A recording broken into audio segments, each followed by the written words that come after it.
Par exemple, si demain, je sais pas, un pouvoir d'extrême droite interdit le voile dans l'espace public, quelle sera votre réaction, par exemple? Je m'insurgerai au nom de la liberté, mais théologiquement, je pense que ça ne pose pas de problème. Tout simplement. Parce que les oulémas, dans les années 30-40, la fille du cheikh d'Al-Azhar n'était pas voilée. Merci beaucoup, Monsieur Bencher, de nous accorder quelques minutes. Donc, on est ici au rassemblement des musulmans de France à Lille. Vous venez de participer donc à un débat, on peut le dire, d'idées sur la situation des musulmans et leur avenir. Est-ce que le fait aujourd'hui d'avoir la conviction qu'on doit abandonner le voile au profit de l'éducation, quelle que soit l'opinion qu'on en a, est-ce que vous ne pensez pas que ça alimente le sentiment qu'aujourd'hui les musulmans ne sont pas à leur place, que les musulmans ne doivent pas être au sein de la République? Pourquoi? Vous comprenez J'ai compris la question, sauf que l'article lait est problématique. Parce que ça ne veut pas dire que tous les musulmans en France tiennent mordicus au voile de leur fille.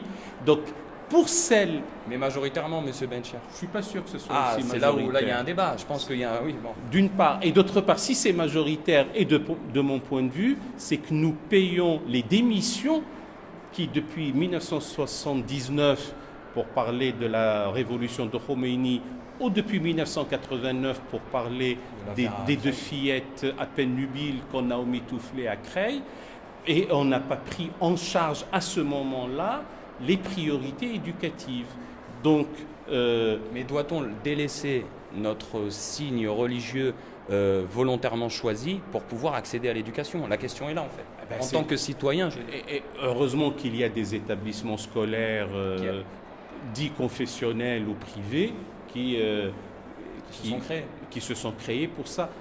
Je continue à croire que ce n'est pas ça l'important, et s'il y a des établissements scolaires confessionnels, ça doit être pour autre chose d'ordre civilisationnel et culturel que pour une norme religieuse qui, je demeure convaincu, n'est pas l'essentiel de l'élévation spirituelle.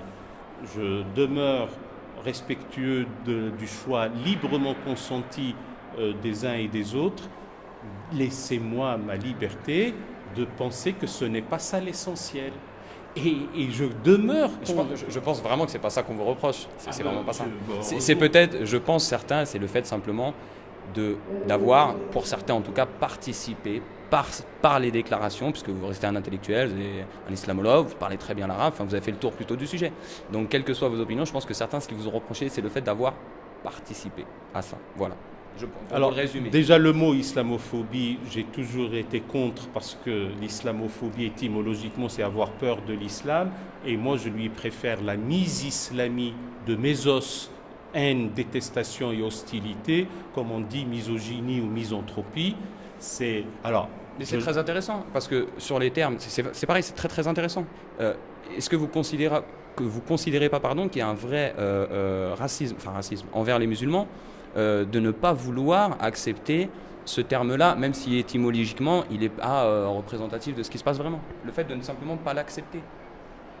De la part de l'opinion publique, des hommes politiques, de l'État. Oui, c'est vrai, et ce n'est pas normal parce qu'il y a des atteintes graves à l'intégrité morale et physique des citoyens musulmans, et en l'occurrence musulmanes, et aussi à cause de leur observance par rapport à cette affaire du voile, et ce n'est pas suffisamment pris en considération et dénoncé, ou du moins c'est ce qui est perçu, ni par la classe politique, ni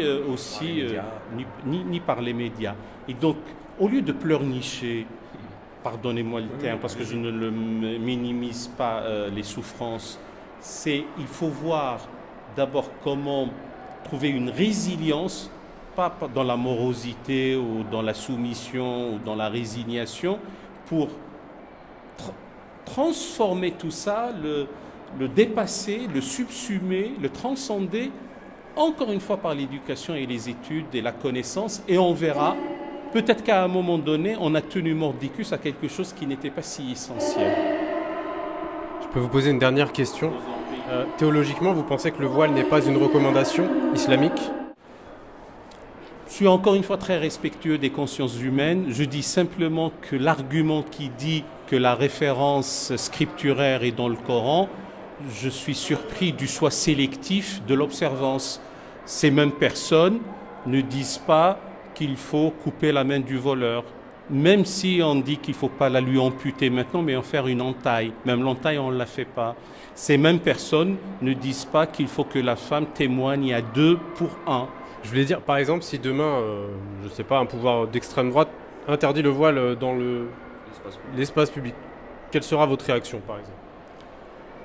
Je m'insurgerai au nom de la liberté, mais théologiquement, je pense que ça ne pose pas de problème.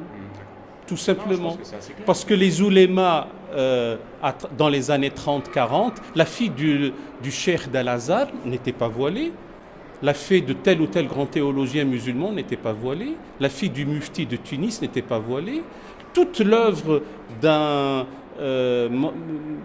Mansour Fahmi, Ahmed Amin, Taha Hussein, d'un Abdelhamid Ben Badis, d'un Cheikh al-Bashir al-Ibrahimi, etc., allait dans le sens d'alléger telle ou telle pratique, et n'eût été la révolution de Khomeini, nous ne serions pas en train d'obérer nos chances d'aller de l'avant par des discussions de cet ordre.